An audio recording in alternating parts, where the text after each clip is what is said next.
Yay. Whoa. Okay, so welcome on behalf of the LSA. In case you're new to this, because I think there are people in the room who are really new to institutes, the LSA has been organizing summer linguistic institutes since 1928.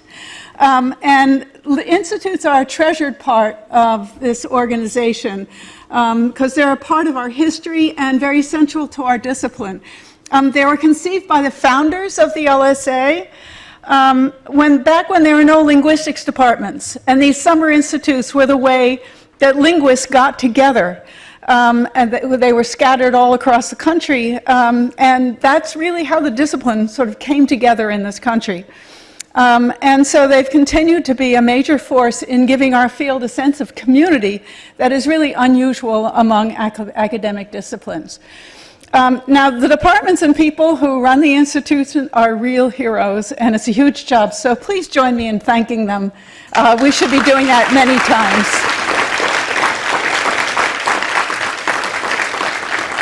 It's frequently, there's a lot of thanklessness in this particular job. And I want you to remember that institutes like this wouldn't be happening if it weren't for the LSA. You're all members because you had to be to come to the institute. But if you're considering dropping your membership when you don't need it anymore, I'd recommend that you think about what the LSA does for you and does for linguistics. You're no doubt already familiar with the LSA's great publication program, our annual meeting, professional development, advocacy for language issues, and public outreach. But most important is the advocacy role that professional societies like the LSA play for science. Always, but never more than in the current political atmosphere, we need a strong voice fighting for linguistics and for science more generally, for thought and intellectual life more generally. And as linguists, but also as intellectuals, we all need to support the organization that fights on our behalf. So also, this is, I'm really hawking at this point, since tonight is the Fillmore Lecture, it's probably timely to point out that we're still in the middle of our campaign to raise $50,000 to endow a student fellowship in memory of Chuck Fillmore. So I encourage all the rich people out there to contribute. So this is my 10th institute, and I hope that it will be as wonderful an experience for all of you as my 10 institutes have been for me. And now I introduce Gregory Ward, who will introduce tonight's speaker, if I give her the microphone back. Thank you.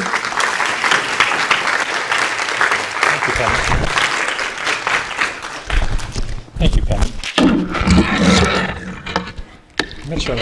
Do I need the microphone? I never thought I did. There we go. Better? Great. Welcome. Well, it is a great pleasure for me to introduce my good friend and renowned linguist and computer scientist, Julia Hirschberg, who specializes in computational linguistics, natural language processing, and speech. Julia is currently the Percy K. and Vida L.W. Hudson Professor of Computer Science at Columbia University, where she is about to finish a term as chair of the Computer Science Department. She is also widely recognized for her leadership in broadening participation in computer science by underrepresented populations. And to that end, she serves as co-chair of the Computing Research Association's Committee on the Status of Women in Computing Research. Julie received her first PhD in history from the University of Michigan in 1976, writing a dissertation on 16th century Mexico, and served on the history faculty of Smith's College until 1982. She subsequently shifted to computer science, receiving her second PhD in computer and information science from the University of Pennsylvania 3 years later in 1985. Indeed, a very good year. I first met Julia when we were both graduate students at Penn 35 years ago. We were both invited by our respective advisors to attend the Penn Cognitive Science Group, funded by the Sloan Foundation. I vividly remember Julia's first talk to the Sloan Group. It was on scalar implicature, the phenomenon by which a speaker's use of a scalar value can implicate the inapplicability of stronger values on that scale, such as the use of some to implicate the inference of not all. This became the subject of her dissertation entitled A Theory of Scalar Implicature, which remains to this day one of the most cited works on the topic in any field. During her presentation at Penn, I noticed that many of her examples of scalar implicature were accompanied by a particular intonational contour, which we now know to be the rise, fall, rise contour. As in, are those two married? They're engaged. That conversation began a productive and intense research collaboration that continues to this day. More than that, Julia provided me with much valuable advice and a much needed support system, which enabled me to survive graduate school and finish my dissertation. But enough about me. Upon graduation from Penn, Julia joined AT&T Bell Labs as a member of technical staff in the Linguistics Research Department, where she worked on improving prosody assignment for Bell Labs' text-to-speech system. She was promoted to department head in '94 when she created a new human-computer interface research lab. She and her department remained at Bell Labs until 1996 when they moved to AT&T Labs Research as part of a corporate reorganization. In 2002, she left industry and joined Columbia University as professor in the Department of Computer Science. Julia's research has included prosody, discourse structure, spoken dialogue systems, speech search, and more recently, analyses of deceptive speech. As of 2015, her publications have been cited over 14,000 times, and she has a whoppingly high H index of 60. Now, to put that number in perspective, among 36 recent inductees in the National Academy of Science in the Biological and Biomedical Sciences, the median H index was 57. Julia's on numerous technical boards and editorial committees, including the IEEE Speech and Language Processing Technical Committee, the Computing Research Association Board of Directors, and the AAAI Council.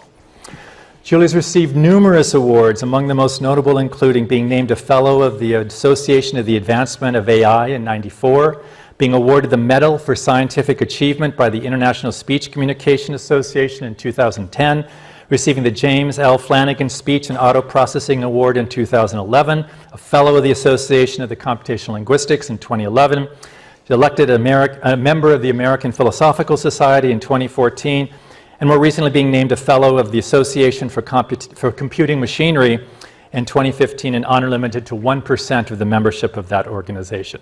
And this year she was named a Fellow of IEEE, the Institute of Electrical and Electronics Engineer, and was elected to the National Academy of Engineering, one of the highest professional honors bestowed on an engineer.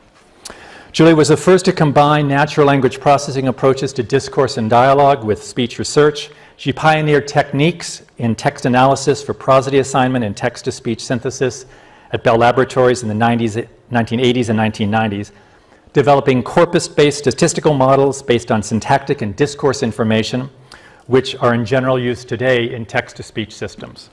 With Janet Pierre Humbert, she developed a theoretical model of intonational meaning. She was a leader in the development of the Toby conventions for intonational description, which have been extended to numerous languages and which today are the most widely used standards for intonational annotation. Julia has been a pioneer in much experimental work on intonation, including our own joint work on intonational sources of linguistic meaning and how these interact with pragmatic phenomena, particularly on the meaning of accent and the meaning of intonational contours. She has also been an innovator in numerous other areas involving prosody and meaning, including the role of grammatical function and surface position in pitch accent location, the use of prosody and disambiguating cue phrases and discourse markers with Diane Littman, the role of prosody and disambiguation in English, Italian, and Spanish with Cinzia Avesani and Pilar Prieto, and the automatic identification of speech recognition errors using prosodic information. At AT&T Labs, she worked with Fernando Pereira, Steve Whitaker, and others on speech search and developing new interfaces for speech navigation. And at Columbia, she and her students have continued an extended research on spoken dialogue systems, on the automatic classification of trust, charisma, deception, and other emotions from speech, on speech summarization, prosody translation, hedging behavior in text and speech, and speech search in low resource languages. She also holds several patents in text-to-speech and in speech search. Among the corpora that she and her collaborators have collected and developed include the Boston Directions Corpus, the Columbia SRI Colorado Deception Corpus, and the Columbia Games Corpus. A truly remarkable set of accomplishments of which I am in awe. So it is not only a great honor, but a tremendous pleasure to have the opportunity to introduce Julia, my dear friend, tonight on the occasion of her plenary as the Fillmore Professor of the 27 Institute, named after my very first linguistics teacher, Chuck Fillmore, who was the primary inspiration for my decision to pursue a career in linguistics. But there I go again. Please join me in welcoming Julia Hirschberg.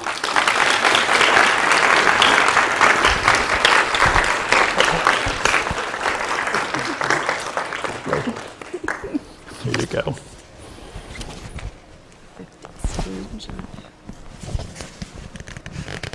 Oh, it's caught. There you go.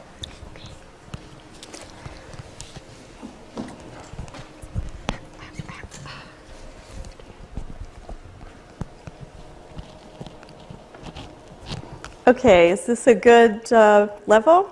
Can you hear me in the back?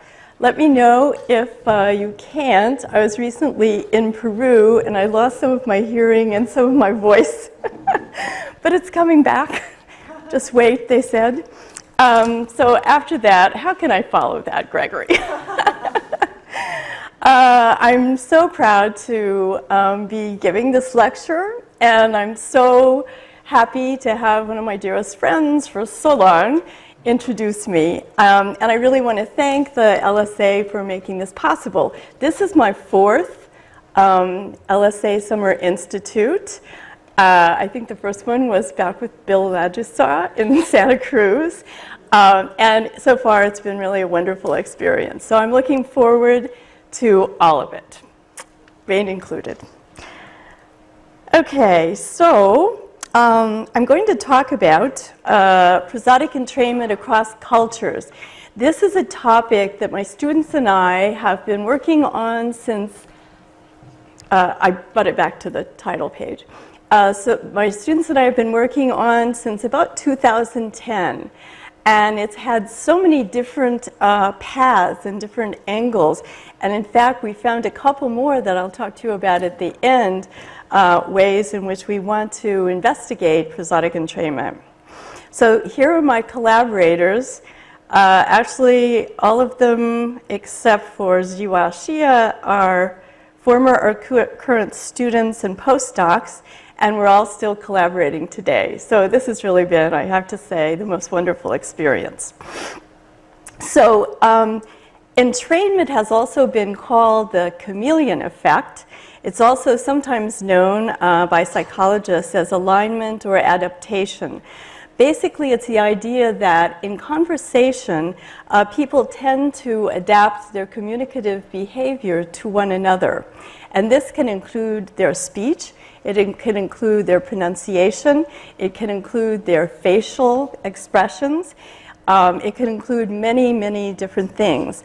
We focus on the lexical and prosodic information in entrainment, but others have done a lot of work in these other dimensions. So the chameleon effect is a non-conscious mimicry of the postures and the mannerisms and facial expressions and other behaviors of one's partner. You may have noticed this in yourself. You may have noticed that if somebody is sitting up straight, you tend to sit up straight, particularly if you don't usually sit up straight. But a lot of times I think people are unaware of this. And once you become aware that this is a phenomenon, you start noticing it in yourself. So beware, you may start noticing more about your behavior than you did before. Giles et al. And others, particularly Chartrand et al., have talked about the perception-behavior link as the underlying mechanism by which the chameleon effect takes place. It's an unintentional and unconscious effort of social perception and social behavior. So when you see the behavior of others, you unconsciously mimic that behavior, is the hypothesis. So I said entrainment has occurred or has been studied in multiple dimensions, in many different places and by many people in many different disciplines. Lexical and syntactic entrainment has been studied by Herb Clark and Susan Brennan and others. Acoustic prosodic entrainment, in a limited sense, has also been examined. Usually people choose one specific thing like speaking rate or intensity, and they examine that, but not so much computationally to distinguish their work from ours. It's more, they'll bring in subjects and they'll ask them if they can identify this kind of entrainment in the behavior of conversational partners. There's also a lot of phonological and phonetics work on entrainment. There's an interesting study by Jen Pardo of people who live on Long Island versus people who live in Manhattan. And if they talk to each other only 1 or 2 sentences, the Manhattan person will start talking more like the Long Island person. And this is a real fact. So it takes a very little amount of time for this to occur. There's also been studies of sociocultural entrainment in Japan, for example. And if people start telling jokes, their conversational partner will tend to tell jokes as well. And when you start laughing, your partner will start laughing more too. It's a real phenomenon.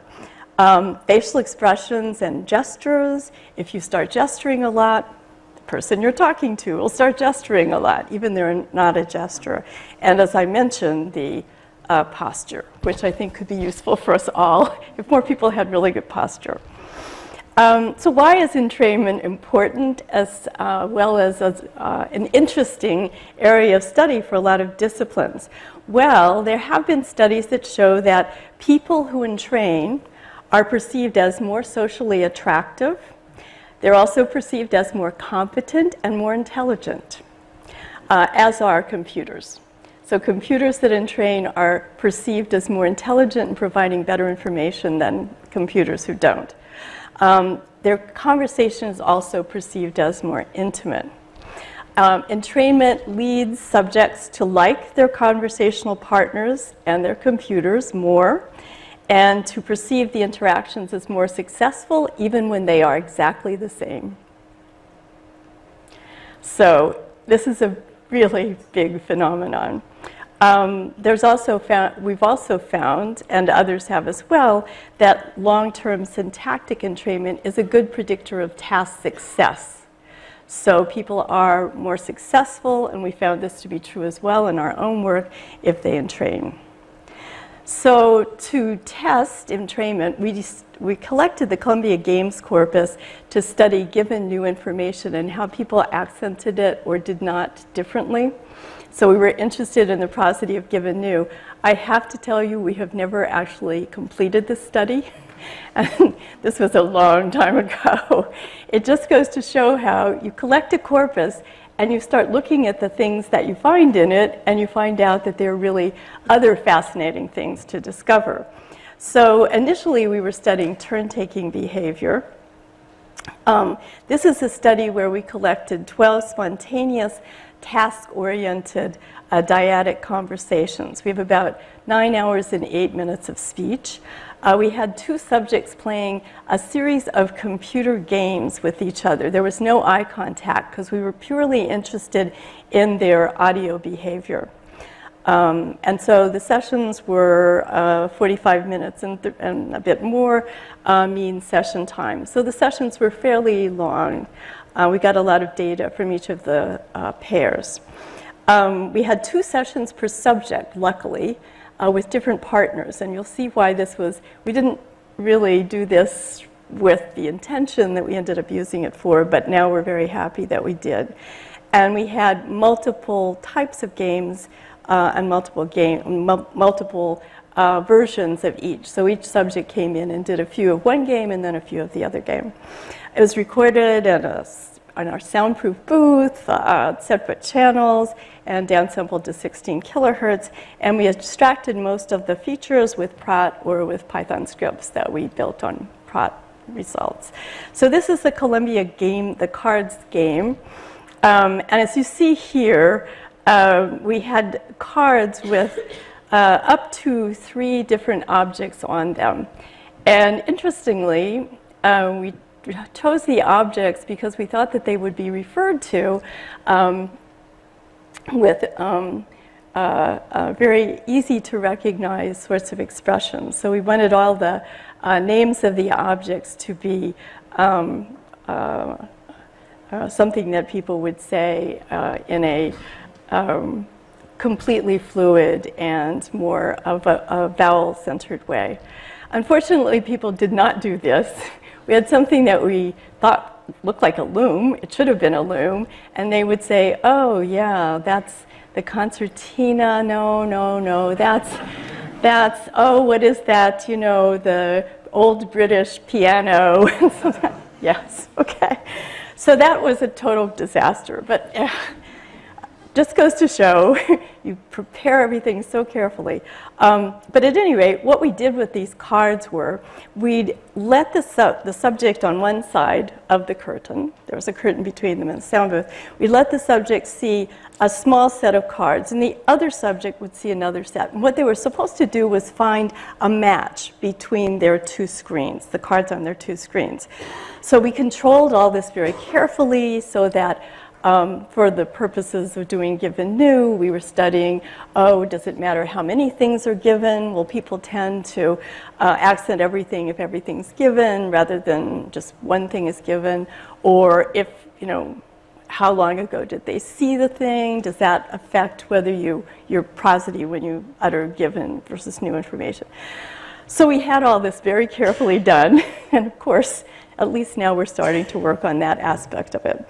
But for our purposes, basically the subjects would see these, say, 3 cards, and then they'd see a new card, and we'd turn the other one over again, so that they would only see the 3 cards. But they could remember what they'd seen, and thus, if they were right, they could match it. And the whole point of this, as with many experiments that we do, was just to get people to talk a lot. And it did work. So this game was okay, but we had an even better game.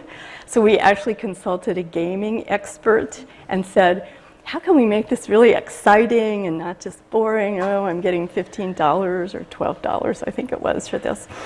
So basically, we designed this objects game.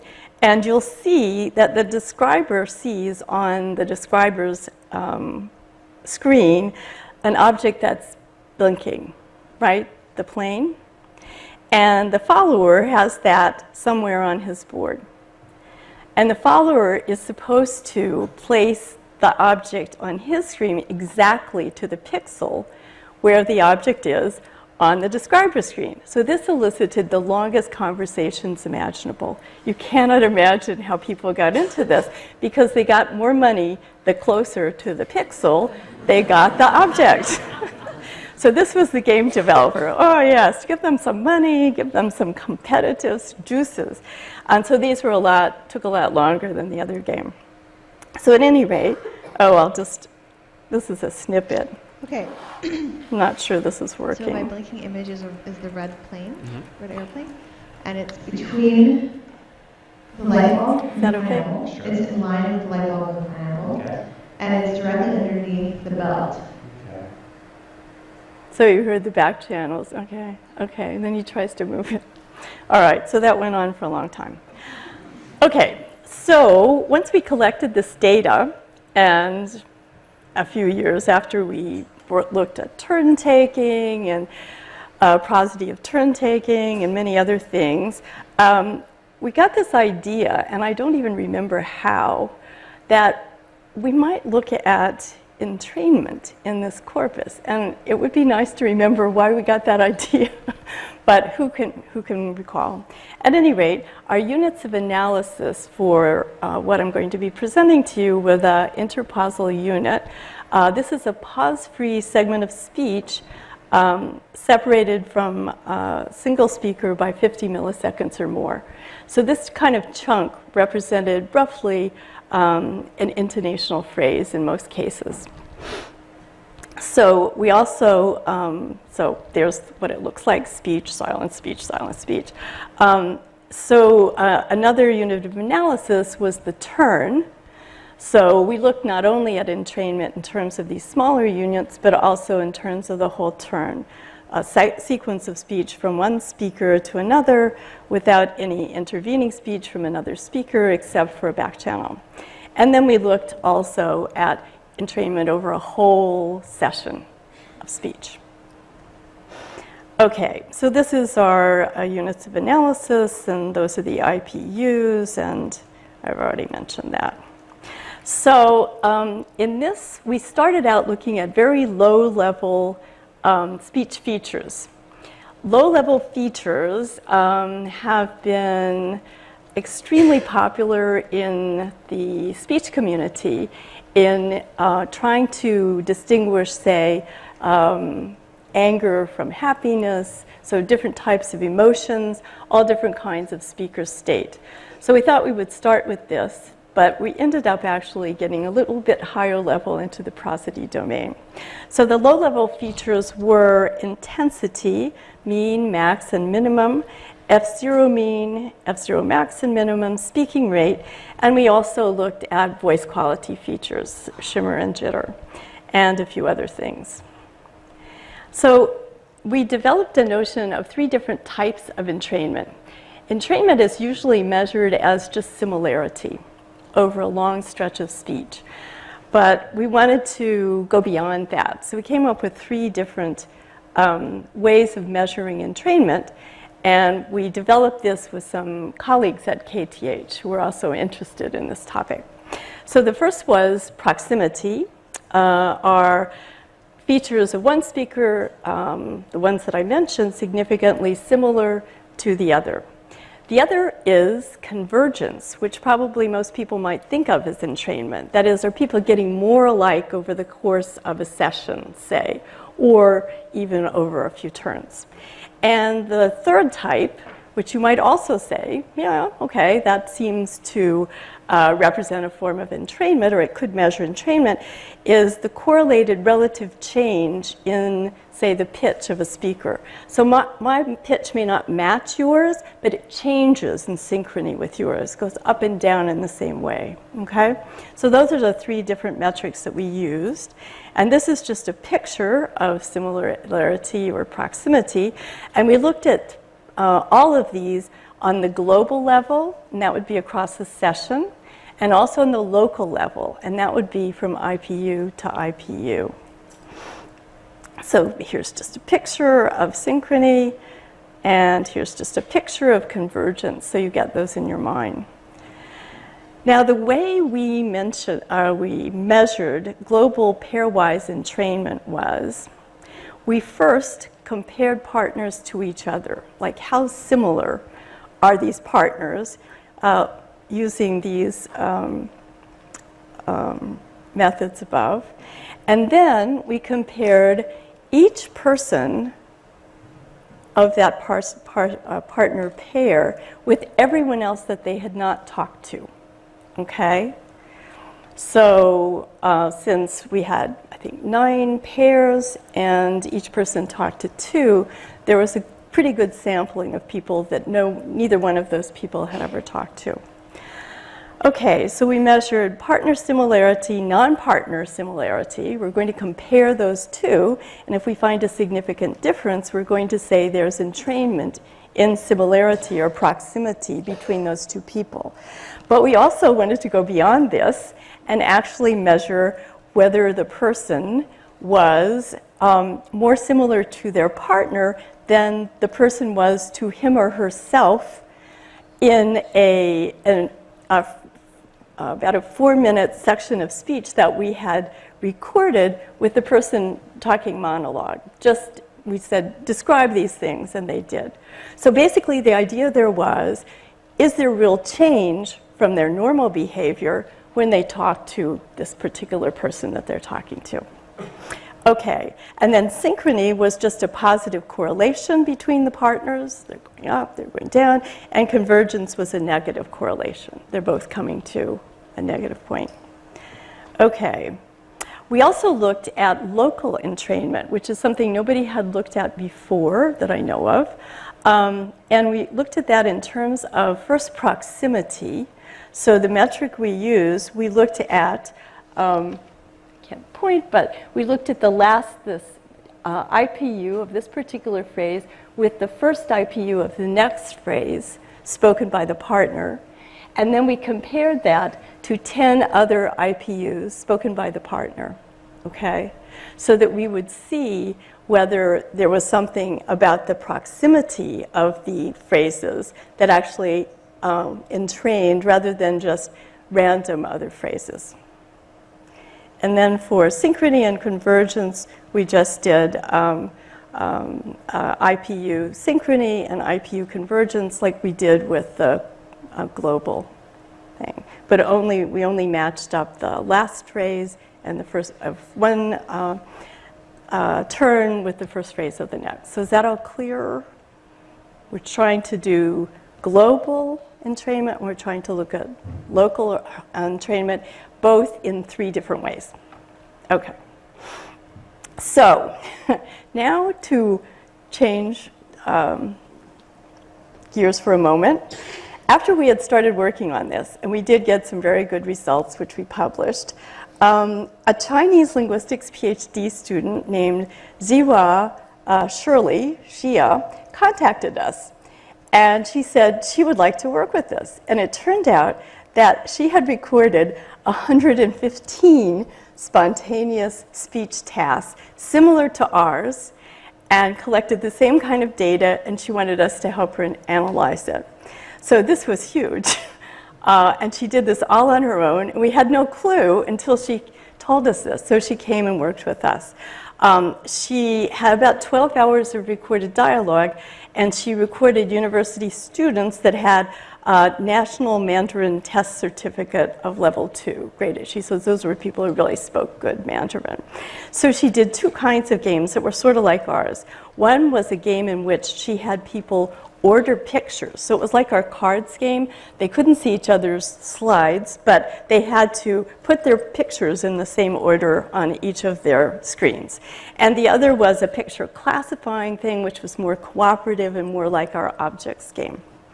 So these are just, this was the material that she used. This was picture ordering, and this was just picture classifying. Okay. So we were extremely interested by then in looking at cross-cultural entrainment, because we had found that a lot of evidence that entrainment existed in English, and I'll show you the results in a moment. But we wondered, I mean, Mandarin is very different from English, it's a tonal language. Would we find the same kinds of entrainment in Mandarin that we did in English? And we had this wonderful corpus that was very similar to ours. So we decided to look at that. And we found surprising similarities on a number of different metrics. So just to give you an idea of what we found in English, if you look at SAE, that's Standard American English, and these were the results that we had got before we met up with Shirley and started comparing results.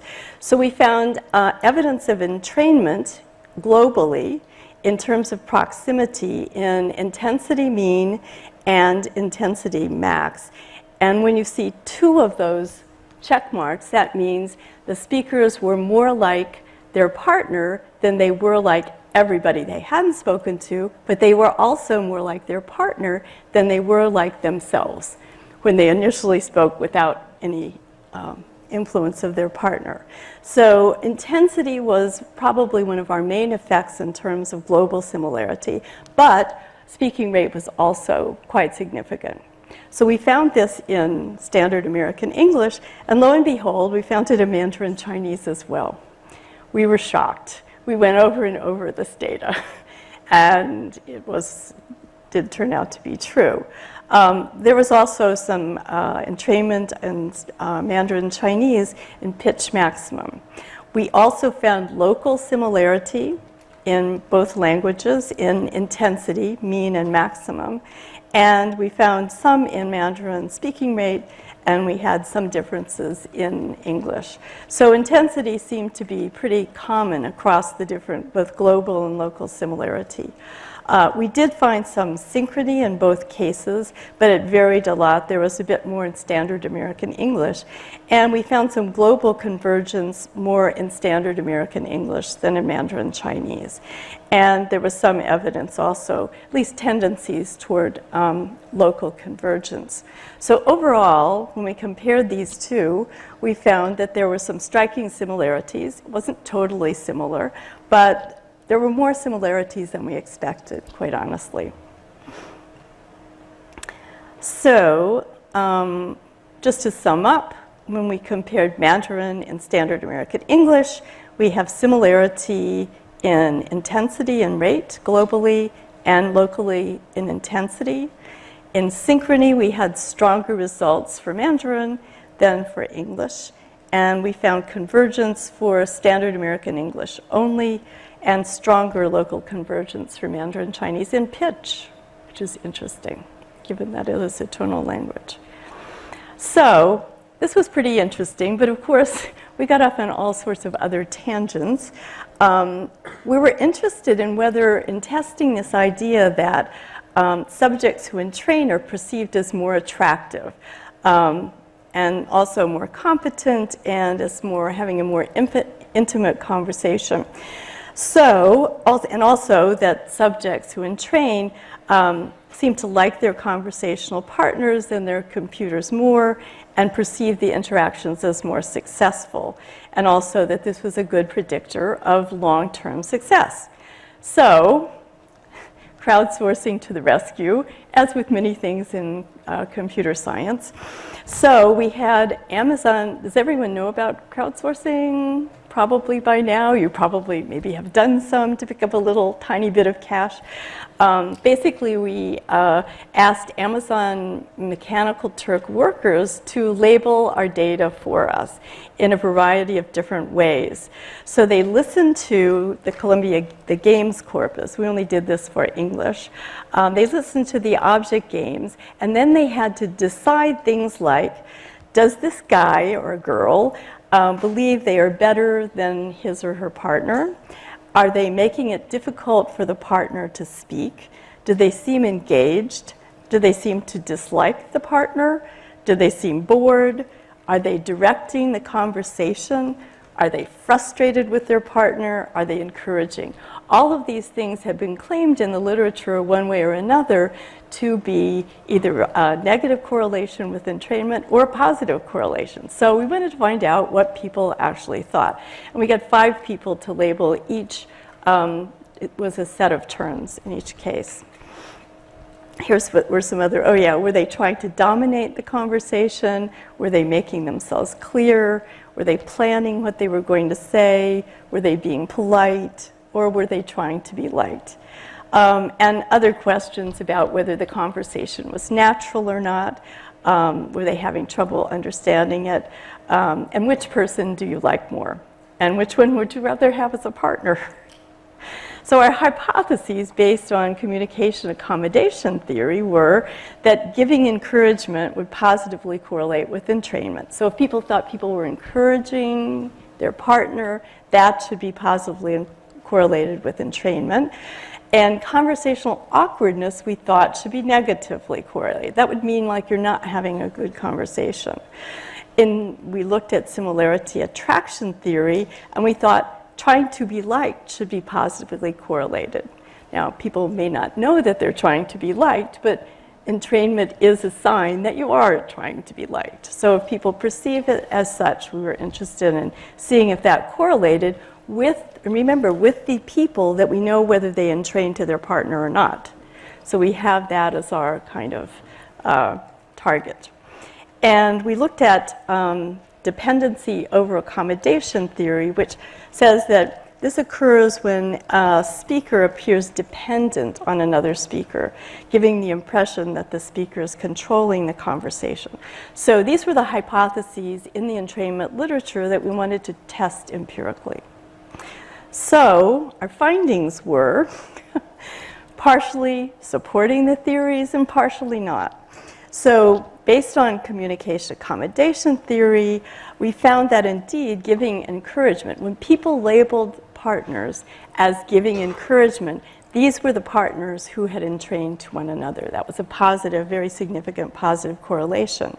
Conversational awkwardness, however, and if anyone can think of why this should be so, we found a weak positive correlation. So why could it be that if people perceive a conversation as awkward when people entrain to each other? That still stumps me. But if anyone has an idea, please let me know. It was a weak correlation, but it was positive. And we did find, as we predicted, that trying to be liked was positively correlated with entrainment. We found no correlation between perceived dominance and entrainment. So parts of the theories of entrainment, when you examine them empirically, at least with this corpus and with this method, seem to be supported and some do not. So now let's move to higher level prosodic features, which is the thing that I have studied for many years. And we really wanted to see whether people entrain in terms of the intonational contours that they use. Okay, so we didn't have a whole lot of data. So we took this in a particular direction that I'll explain right now. We were lucky enough, we did enough work, so we had Toby labeling for the entire Columbia Games Corpus by hand. Lots of time on that. We had 3 expert labelers label using the Toby conventions. They labeled, for those of you who don't know, pitch accents, phrase accents, and boundary tones. Not only with whether something was accented or not, but what the accent was, what type of accent it was. And we also had time-aligned words on the orthographic tier, and we had break index tier that was also annotated, and then a miscellaneous tier of laughs and disfluencies. So this is what it looks like for those of you not familiar with its typical Toby labeling. Here's the waveform, here's the F0, and these are the labels that the labelers put on. Okay, so we wanted to look now at entrainment on pitch contours and these social variables. So Agustín Gravano took the lead on this. He was a former grad student and is now at the University of Buenos Aires teaching. And he developed 3 measures of measuring contour similarity. Now, when you think about an intonational contour, you usually think about a contour over a fairly long stretch of speech, maybe over a sentence, or at least over a clause. However, August developed a different method where he simply took triples of prosodic elements, and that would be maybe, for example, H star accent, low phrase accent, low boundary tone. He looked triples, triples, triples. And what he measured were 3 different measures of similarity that are commonly used in the speech world. The first was the perplexity of language models of sequences that were trained on vectors of these triples. So if speaker A, if you train on speaker A, a language model based on prosodic elements, how successful will you be in modeling speaker B? So is that clear? So basically, language models trained on one speaker, how well did it match another speaker? He also looked at Levenshtein distance of similar intonational phrase contours used by the 2 speakers. How far away were the contours from each other? So low values here in both cases would show that similar contours are being uttered close together, okay? And then the third measure was Kobeck-Leibner divergence between the contours of these 2 speakers. And here, low values show that one speaker's contours are a subset of the others. So these are 3 different ways of measuring how much do people entrain on prosody. It's the closest so far we have come, okay? Or how similar are one speaker's contours to another. So the experiments here, he built a 24-dimensional vector with the value of each of these prosodic elements for each member of the speaker pair. He built a similar vector for the social variables that they had been labeled with, e.g., bored with the game over this particular stretch of speech. And then he ran Pearson's correlation test between the entrainment vectors and the social variable vectors. And here's what he found. He found that making yourself clear appeared to be positively correlated with using similar intonational contours in 2 ways of measuring this. Also giving encouragement in 2 other ways. Engaged in the game, positively correlated with using similar intonational contours. And contributing to successful task completion, positively correlated with using similar intonational contours, as well as planning what to say. I don't know about the planning what to say, but at any rate. The negative correlations were dislikes partner. So guys, here's the bottom line. If you don't use the same intonational contours as your partner, they may be seen as, or they may decide to dislike you. So I totally recommend, if somebody uses a lot of rising intonation, just use the rising intonation. There were positive correlations with making it difficult for the partner to speak. Again, I don't quite understand this, but I think it was because the people who use the similar intonational contours would kind of finish each other's sentences for them, as you do often when you're talking to someone you really like and really know and you know what they're going to say.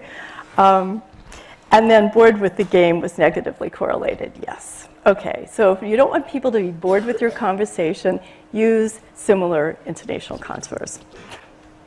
We have to have some practical effect. Okay, couple more things. We decided to test this in a practical way because computer scientists, someone will always say, yeah, but you've found out some interesting stuff, but what can we do with it, particularly if you're on the job market? So Rivka, for her dissertation, developed a spoken dialogue system, and the idea was to have the system actually entrain to the person using it. Sounds like a good idea. For all the reasons we've mentioned, you'll like the system more, you'll think it's smarter, et cetera, et cetera. So she developed a method of actually capturing aspects of a user's speech in a Wizard of Oz experiment.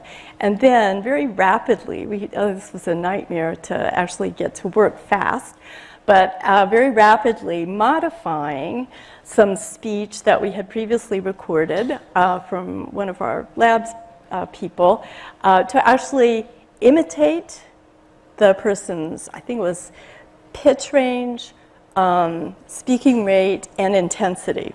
So either to imitate it, get really close to it, or to get really far away from it, or just random. So that was the experiment. And then we had people play this Go Fish game where they had to ask a helper which card they should ask for. It was kind of a simple game. Here were the Go Fish helpers, Bobby and Freddie. And Bobby, in some cases, would be the entraining helper, and Freddie would be the disentraining helper, and then sometimes to balance it, we would switch. Okay, so each gave exactly the same quality of advice. There was no difference. They didn't, you didn't win more points, you didn't win more games with one or the other. It was like totally. And we had about 19 people, exactly 19 people participating. They were balanced pretty much for gender. And each session had 45 turns and took about 9 minutes. So it was pretty quick. We extracted the features and we did the modifications using prod. And all the advice was logged. Then basically we asked the users to give us some feedback on the helpers. Who gave better advice? Whose advice was actually followed, whether they thought they gave better advice or not. And who gave better advice? There was no significant difference between the entraining and the, but in whose advice they actually followed, there was a strong, significant correlation with who was in training, which avatar was in training. Liking, which advisor did you like better? They all liked the entraining one. Whose voice did you like better? They liked the entraining one. And what voice, or did you think the voice was strange? Significantly the non-entraining, annoying, significantly the non-entraining. So it was a good demonstration that you could actually do this, and perhaps if you were inventing real spoken dialogue systems, this would be a way of making people like your service better than otherwise. So that was our.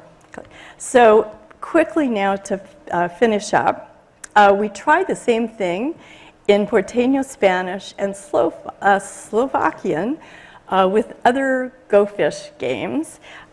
We found some differences with English. We think that they were due to maybe not measuring the speaking rate very carefully in these two languages. It wasn't the fault of the people who measured it, but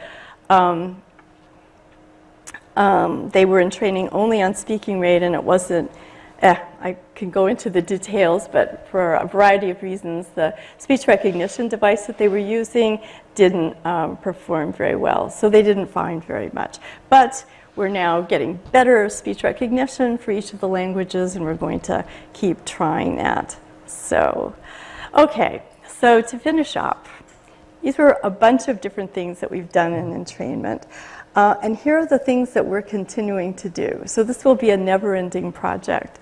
We're looking at entrainment and trust, funded by the Air Force. They're very interested in how you can make people in the Air Force actually trust the automated devices that they are given to use, rather than saying, oh, no, that's always wrong. Of course, now, you may say, if we entrain and the device is wrong, that's not a good thing. So there is a little issue there, but we're hoping that they'll produce decent enough devices, and they use a lot of them. The technology the Air Force uses is amazing. So we do think that an entraining avatar, an entraining voice, an entraining system is going to at least put people more in the mind of at least trusting it until it proves that you shouldn't trust it. So we're doing some new work on that, on entrainment and trust in technologies. We've also got a new corpus of deceptive and non-deceptive speech, the CXC corpus. It's a cross-cultural corpus that we collected. It has 122 hours of speech, which we got it was an amazing task to get it all transcribed and aligned and things like that. But now that we do have a corpus to work with that's pretty large, we're finding evidence that speakers that, so basically I should tell you, we have people coming and interviewing each other, and they're trying to decide, one person will be the interviewer, and they'll try to decide if the other person is lying or not about a set of questions that we give them, and they lie about half and they don't lie about the other half. And then they switch roles.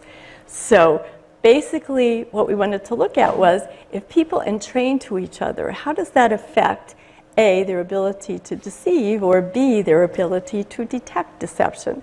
And we have found that their ability to detect deception is significantly correlated with the amount of entrainment that occurs between the partners. Now, we don't know who is entraining to whom, classic problem in entrainment, but it's pretty, but you know, that makes sense, because if you talk to military personnel or police who interview people, they'll say that the way that you can detect whether they're lying or not, or get them to tell you the truth, is you empathize with them totally.